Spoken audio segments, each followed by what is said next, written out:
Namaste everyone, and a warm good morning to all of you. I am again here, and today is 21st May 2020, and I am going to share with you all some new sutra because I am reading the book of secrets for you all and for everyone to understand the minute sutras given in here. And this sutras is a collection of conversation between Shiva and Devi. And every time I keep on reminding you what I am reading and what is the book of secrets.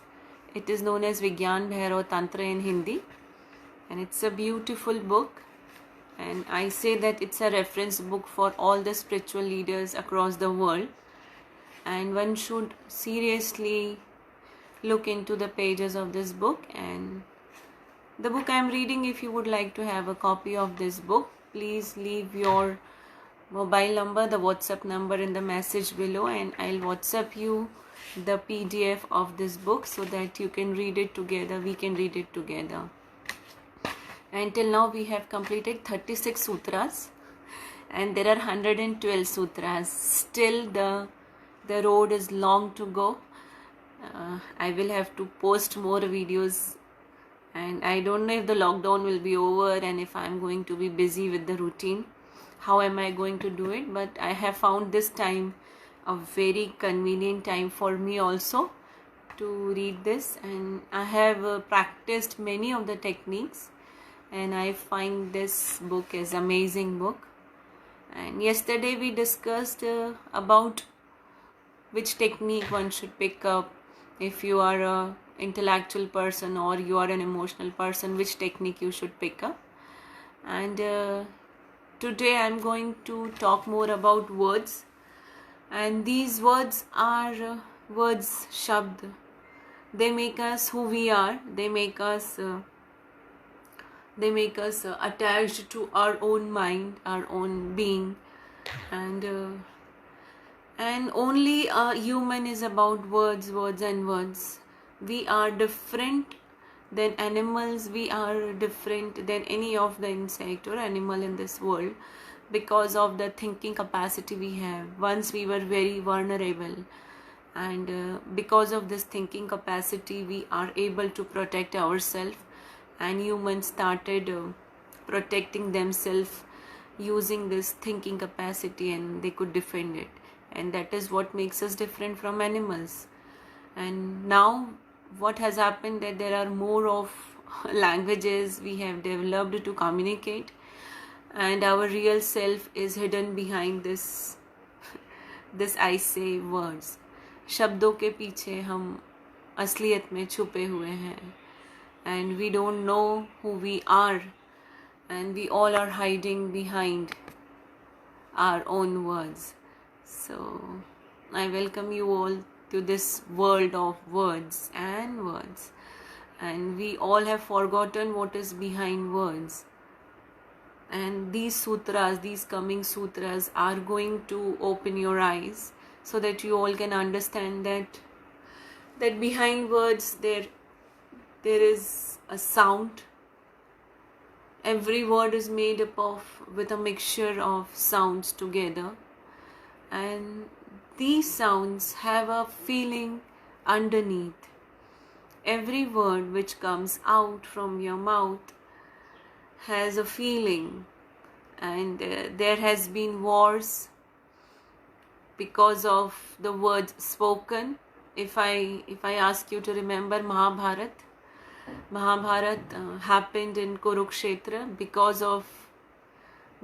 not only of the injustice which was done with Pandavas, it was basically the words which was given by Draupadi to Duryodhana, and these words were a collection of sounds, and these sounds have provoked a sort of feeling in Duryodhana, and then he couldn't stop.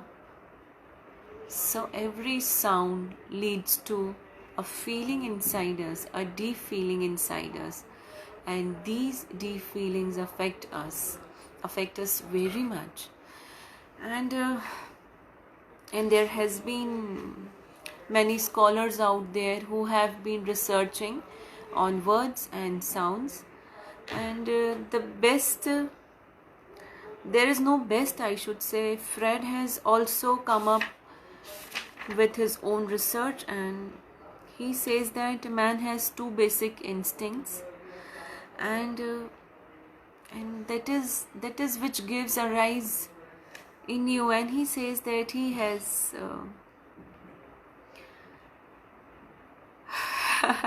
so Fred is like, he's so confusing. He gives so many things, and he says that when man hears a sound, he feels something, and that arouses the feeling in him or her, and that is so beautiful. And Dogo was a great master. So Vinayji is asking me, are you enlightened? Please be truthful. Okay, so Vinayji, I never claimed that I am enlightened in any of my videos also, and I have found this beautiful way to walk, and if you wish to walk, it's your road and I am not here to prove anything to you or to anyone. And my life has changed drastically after meditating, because everyone faces chazos and ups and downs in his or her own life, and there is a meaning, there is something which adds meaning to your life. So this has added meaning to my life. It can be anything which adds meaning to your life. So I hope I'm clear to you now. Okay. And Dogo was also a master, and so was Shiva, and they all claimed that sounds give you feelings. And Hinduism is so good at, yeah, thank you for that smiles, Vinayji. Okay, so Hinduism is so rich in giving sounds, and what has happened in this life is, in every school there are teachers are teaching Sanskrit shlokas, and they are teaching the meaning. Thank you Vinayji. So they are teaching. So Vinayji, this thank you goes to my mom. Okay, so I am so grateful towards my mother for giving me this beauty. Okay, and my mom is here also hearing me. she never leaves any live session of mine. Okay, again I come back to Hinduism. Hinduism has given n number of shlokas, and these shlokas are a collection of words, and these words produce sounds, and underneath each sound there is a feeling. And there has been researches and proofs which say that if you repeat few words, you may feel like dying, you may feel like you no more want to live. And there are sounds which will make you more lively, and which may help you to fight the death you must be facing. So if you have heard Mahamrityunjay shloka, so people say that when you use this shloka, you can live. What is the science behind this? Is it the meaning, if you are going to understand using those words, is going to give you the fact that yes, now I can survive because this Mahamrityunjay mantra is being repeated? This mantra helps a dying person to live because the sound produced by this mantra gives you a feeling of healing, and a self-healing gets generated in your body, and the body itself gets healed up because of the sound, and the feeling produced underneath this shloka helps the person to get healed up. So there are more shlokas in Sanskrit if you have ever searched out. There are shlokas for your enemies to defeat them. There are shlokas if you would like to win the whole world, and there are shlokas to feel happy. So it's like, what is behind these shlokas? Is it the meaning of the Gayatri mantra which gives gives you the understanding of what is happening? No, it is not the meaning of Gayatri Mantra which is important. It is the hymn, the sound which is produced when we recite Gayatri Mantra, and then the feeling which is there inside us gets ignited, and we feel as if we have given 100 cows to gather 1,000 cows. So it's a feeling of giving which gets produced inside us, and if that feelings come up inside us after reciting Gayatri Mantra, then we are so ready to give more out to the society. And this sutra tells us the same. This is the 37th sutra of Vigyan Bhairav Tantra, which says beyond words and sounds. So it says go beyond words and sounds, and then you will come to know the real feeling. And how you have to do is, maybe a number of teachers must have taught you to recite Om, and you can recite Om again and again. And first start reciting Om. See the picture of Om also. Visualize the picture of Om inside your heart. So first start reciting Om with the Om picture. There is a U, Bada U with a Matra, and the Chandra Bindu above. That is what the picture of Om has been given to us. And then visualize this picture inside. This is the first step. And then slowly, when you stop reciting, go to the level of the sound and the picture which is giving you a sort of feeling. And you have to stay with this feeling. And this feeling is what makes you united. Om is going to produce a deep feeling inside you. The more you are going to chant, the more sound is going to produce. And this sound is going to lead to a feeling deep inside. And that is what you have to understand, or what you have to feel. Understanding, I'm sorry to use this word, understanding does not comes up with a feeling. So there's a vast difference. You cannot understand and feel. You can just feel. So what happens with a child also? When a child is born, the easiest word is Ma. And the child keeps on babbling with the word Ma, Ma, Ma, Ma, Ma. And then people have given that when the child is born, he or she starts saying Mama, and the nearest to the child is a mother. And then this word was accepted as the basic sound, and that's how the mother was named as Ma, Mummy, for the child, because she is the nearest and this is the first sound. And that is how the child was able to feel the love through this sound. Children don't talk, they just produce sound. Animals don't talk, they produce sound. If you will hear birds chirping or a lion roaring, there's nothing they are conveying in a language. The lion is saying, oh, it's like I'm hungry, or it's like I want to sleep. So it is not a language, it is more of the feelings they are communicating to each other. When you are hearing the birds chirping out there, you are able to feel so much. When you can hear the wind blowing and the trees are making sound, then also you will find so many feelings out there inside you. So every sound produces a feeling, and that is the beauty of sound. But what have we done?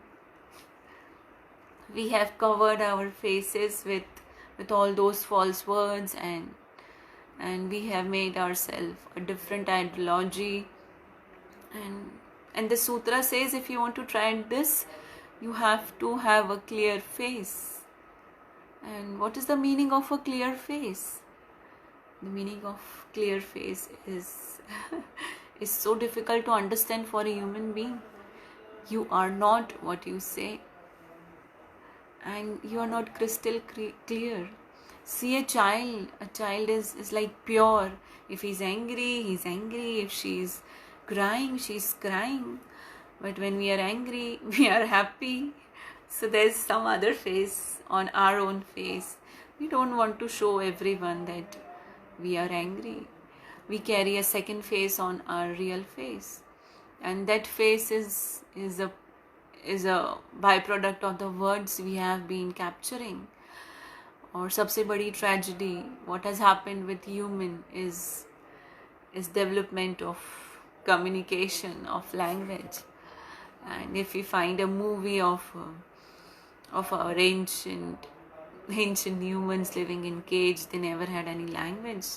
They were using only sounds to communicate. And the universe also communicates to you through sounds. You cannot communicate to the cosmic energy talking as if I am talking to you. You need to relate and communicate through sounds. And Om is the sound of cosmic energy. And with the Om, I assure you, when you are going to chant Om and slowly stop chanting, you will hear the sound of universe. That is what is called Nad.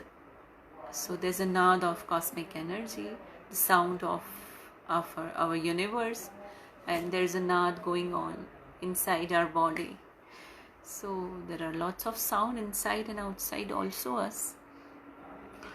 And Shiva says that with every sound there is a feeling attached. So when you say a sound, don't go for Om. It's okay not to go for Om. I'm not promoting Om. You can take your own name. You can take your name, you can say Vishal, and you can say Himanshu, or you can say any word, any letter also. But if I say Vishal, so it is having three, four sounds together blended. You can only say A, and you can chant A a number of times. And then you are going to come to a realization that A has a feeling inside us. So experience the feeling behind it. And when you will be able to hear what is the feeling underneath the language, it is going to be, the universe is going to be different. For you, you'll be able to understand when people are saying, they may use any words, any synonyms, anything, but you are able to feel the feeling in the way they are communicating. They may say you are beautiful, but you will come to understand what is behind that word beautiful. They have conveyed a lust, they have conveyed love, they have conveyed envy, they have conveyed jealousy, but you will not be, no one will be able to, I should say, misguide you with the same word. And so this sutra says, beyond words and sounds lies feelings. So start hearing the sound more often, and then you will not be fooled by the words people use. And trust me, you cannot fool me. That is something I have achieved through meditating, through reversing back, through shrinking inside me. And try this technique. I'll be so happy if you are going to leave your comments for me. And when you will come up to this feeling level, you will have a crystal clear face also, expressing who you are from inside.